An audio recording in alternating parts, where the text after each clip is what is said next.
Ladies and gentlemen, welcome back to the Martin Dreyfus Show, and welcome back to the live unfolding of the Russia-Ukraine conflict. It does seem that the Russians have made further progression into Kyiv, so let's let the news lady tell us what is going on, man. Ukraine, where the capital city remains under siege. And this just in from President Zelensky. A full-scale attack on the city could happen tonight. There are new satellite images that show about 150 helicopters along with large battalions of Russian ground troops just over the border in Belarus. The crisis is also triggering fears of a humanitarian disaster with tens of thousands of Ukrainians forced from their homes. Russian troops are closing in on major cities from the east, south, and north. And CBS's Charlie D'Agata is in Kyiv tonight. Good evening, Charlie. Good evening, Nora. In a national address, the Ukrainian president warned that tonight will be the hardest battle. We've heard a number of powerful explosions tonight, the worst yet. People are being told how to make Molotov cocktails. 18,000 guns have been handed out to citizens. He said we cannot afford to lose the capital. Skies lit up tonight over the capital in the most intense and sustained aerial bombardment the city has seen. It is insane how you can watch literal nighttime go to daytime. It is literally like sunshine when these bombs hit. The whole map changes.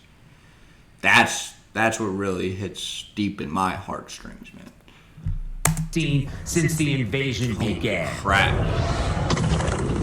Kyiv on the verge of an all-out assault.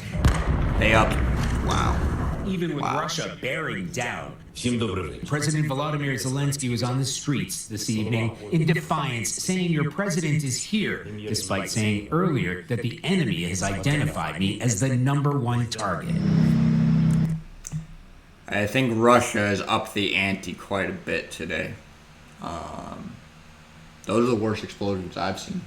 By far, the worst explosions I've seen. Definitely the closest to people. Definitely the most dangerous ones. I mean, the Ukrainian president obviously knows better than I, and I'm not one to disagree that tonight is going to be insane for them. We'll be here covering it the whole time, so stay tuned. Columns of tanks have been seen entering the city. And horrific cell phone footage showed a tank crushing a car. A later rescue scene shows the driver miraculously survived. That's insane. Russian troops are tightening the noose on Kyiv after going on the attack against Ukrainian forces on multiple fronts across the country. Fierce fighting in Kharkiv, Russian soldiers capturing the Chernobyl nuclear power plant site accused of taking hostages. The situation is... You think they're keeping hostages inside of Chernobyl? That's disturbing. That is insanely disturbing that they are keeping people potentially inside, as everyone has said, the worst radioactive meltdown in the entire world. Become so desperate. That is Ukrainian TV has sickening. broadcast instructional videos showing people how to make Molotov cocktails, with the Ukrainian military unable to stop Russian forces. The government has called on men between 18 and 60 to stand and fight. What's crazy about that is a video that we haven't had the opportunity to react to, and we might not react to.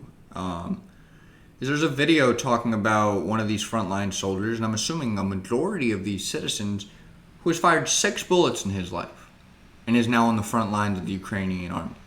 It's about how many bullets I've fired in my life. I mean, maybe a few more, but a handful, maybe 2 hands full worth of bullets in my life. And they're just handing somebody, 18, 19, 20, 21 years old, a gun and saying, go to war. I know you don't know really what you're doing. You got about 6 hours to train and then you're fighting. That is death sentences to these individuals who are not allowed to leave the country as men. At a location we can't show for security reasons we visited today, men were lining up to join. They're not hundreds of volunteers, but thousands. In fact, they don't have enough guns to go around. The commander did not want to be identified. Do you have enough weapons? Зброї нема. Зброю добудемо в російських солдат. That's cold.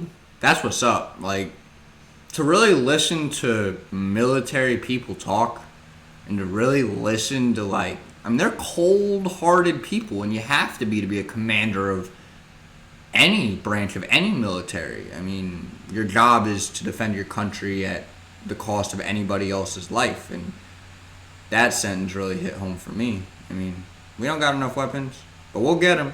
We'll take them from the Russians. We'll get our weapons. Don't you worry. Confident, maybe a little overconfident, but it really shows the insight into a commander of a military and how they think. Tens of thousands have tried to flee instead. Ukrainian guards fired warning shots to prevent a stampede at the city's main train station, while those left to hunker down in the capital can only brace for the onslaught to come. After moving at lightning speed when the invasion first began, the Russian advance has been bogged down. Ukrainian forces are not going down without a fight. And the man we spoke to today vowed to fight to the end to stop Russian troops from taking over this city. Nora? Charlie D'Agata in the Capitol with that incredible reporting. Thanks. It's insane for my brain because the fact that Russia's in the capital is the beginning of the end. How long it will take, we'll find out. It does seem like Ukraine is going to put up a very strong fight, and they are not going to, go down just, lying down. But it's the beginning of the end, and all these soldiers are going to line up and they're going to fight their ass off. But if they really are going to fight to the end, it probably will be their end. This headline in the bottom left is really the one messing with me. Russia, don't kill our children. I don't know. Just overall a very heartbreaking situation.